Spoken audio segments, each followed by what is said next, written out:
Shalom, jumpa kembali kita pada doa 10 hari tentang buah-buah roh yang namanya kesabaran. Pada malam hari ini saya akan membahas tentang kesabaran. Nats saya ambil dari Galatia pasal 5 ayat 22 sampai 23 yang berkata atau berbunyi seperti ini. Tapi buah roh ialah kasih, sukacita, damai sejahtera, kesabaran, kemurahan, kebaikan, kesetiaan, kelemah lembutan, penguasaan diri. Tidak ada hukum yang menentang itu.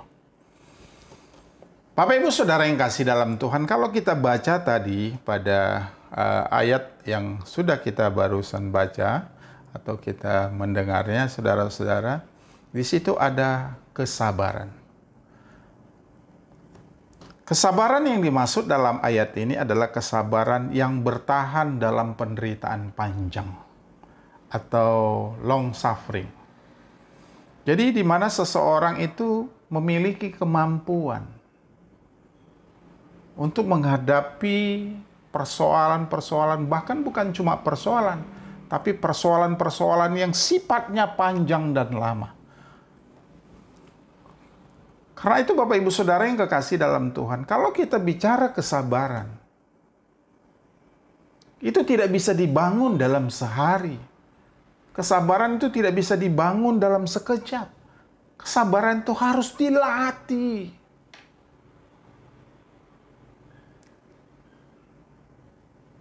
Latihan daripada kesabaran kita adalah kehidupan aktivitas kita sehari-hari. Lingkungan kita, keluarga kita, teman-teman kerja kita, bos kita, anak buah kita, komunitas gereja kita, lingkungan kita juga. Di situ kita bisa berlatih tentang kesabaran. Maka saya menekankan bahwa kesabaran itu tidak bisa dibangun dalam sekejap atau dalam semalam. Karena sebuah kesabaran itu disebut long suffering, penderitaan yang panjang. Menjadi pertanyaan bagi kita, bagaimana kesabaran itu bisa ada pada kita? Sebelum sampai kepada itu, kita akan melihat dulu bahwa kuasa kebaikan Allah sangat penting dalam membangun kesabaran.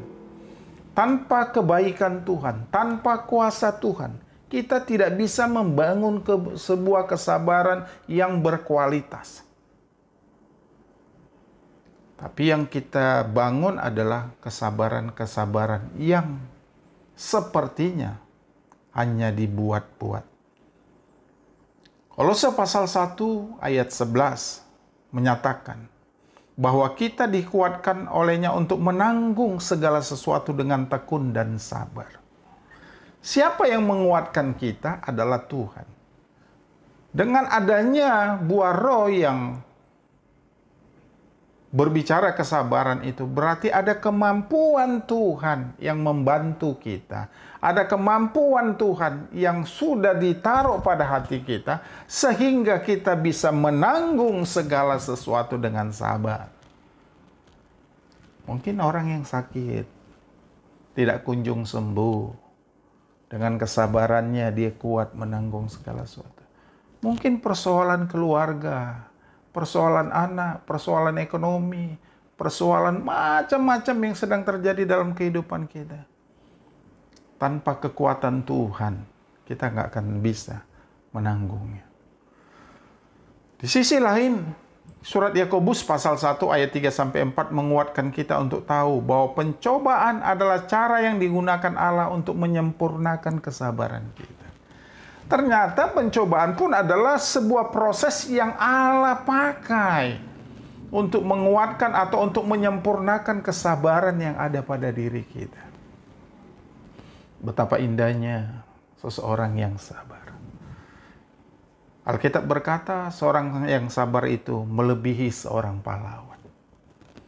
Jika Anda, jika Bapak Ibu, jika kita semua, jika saudara dan saya mau melebihi seorang pahlawan, biarkan kesabaran itu ada pada dirimu, ada pada hidupmu, dan memimpin kehidupan. Kesabaran bukan hanya sekedar menahan emosi. Lagi kesel nih, lagi marah nih. Bukan itu.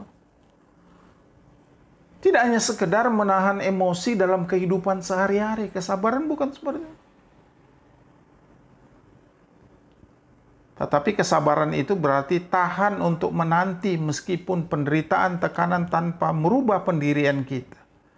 Tidak juga mencari apa yang bisa disalahkan. Itu namanya kesabaran. Tidak mencari-cari kesalahan orang lain dan menyalahkan orang lain. Kesabaran itu berkaitan dengan waktu. Dan kalau bicara dengan waktu berarti selalu ada proses yang kita hadapin dan kita jalani di dalam kesabaran. Manusia itu terkadang ingin yang instan, tidak mau lama-lama. Segalanya maunya prosesnya cepat. Doa sama Tuhan maunya langsung dijawab. Menginginkan sesuatu maunya langsung terkabulkan. Bukan seperti itu. Tetapi semuanya itu belum tentu menjadi sebuah kenyataan. Orang-orang yang sabar adalah orang-orang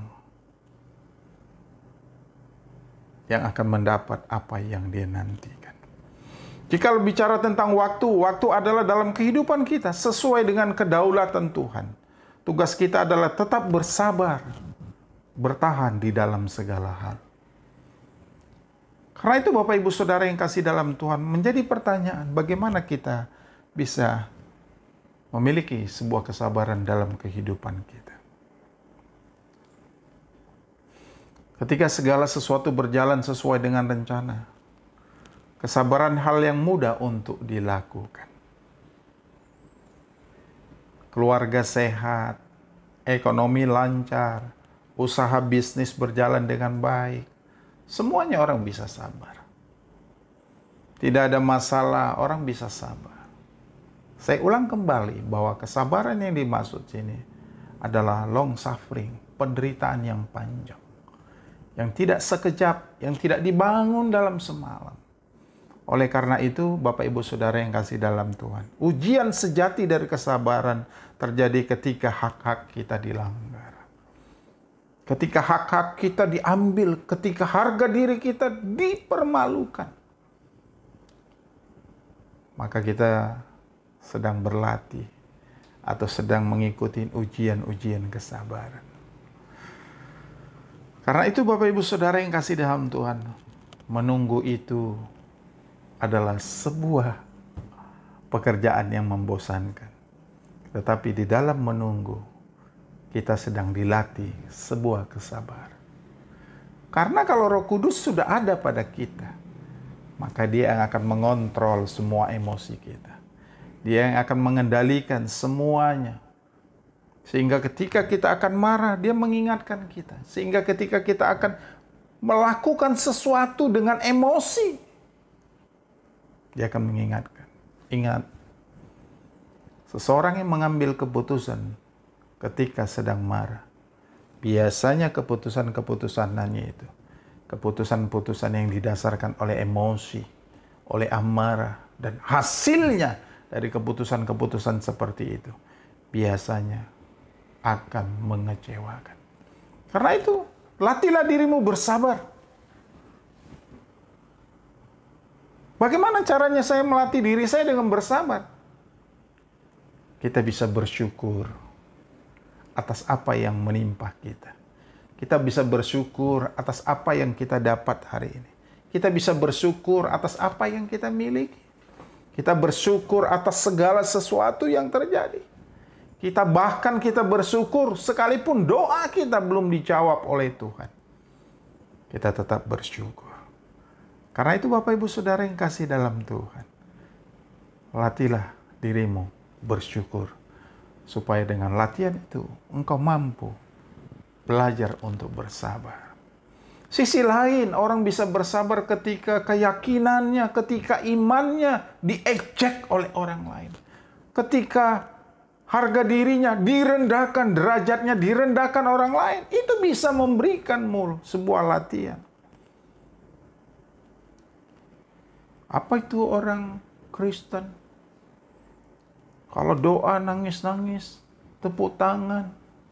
Apa itu? Kita nggak perlu marah.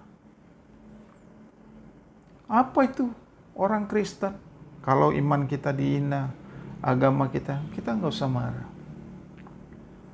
Karena Tuhan sudah mengajarkan, Tuhan sudah memberikan contoh bagaimana dia diperlakukan selama dia hidup, selama dia melayani 3,5 tahun.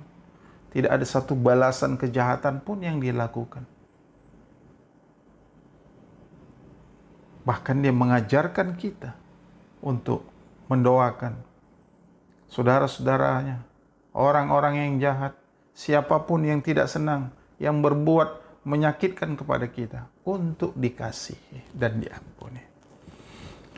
Dan sebagai beberapa orang berpikir memiliki hak untuk marah ketika menghadapi masalah dan pencobaan. Tidak. Masalah dan pencobaan adalah bagian daripada proses yang Allah izinkan untuk kita itu. Karena itu Bapak Ibu Saudara yang kasih dalam Tuhan, bagaimana kita bisa bersabar, saudara-saudara? Yang pertama, bangunlah rasa syukur atas apa yang terjadi dalam kehidupan. Yang kedua, saudara-saudara, bagaimana kita bisa melatih kesabaran kita? Meskipun orang sedang memperlakukan ketidakadilan pada kita, kita sedang latihan untuk belajar sabar. Dan yang ketiga, kesabaran itu adalah buah roh, yang artinya di dalamnya ada karya Roh Kudus yang indah. Karena sesuatu yang indah, sesuatu yang mulia, sesuatu yang bernilai perlu kita pertahankan. Sampai kapan? Sampai pada akhir kehidupan kita. Kiranya kesabaran ada padamu, ada padaku, ada pada kita semua. Tuhan memberkati kita. Shalom. Amin.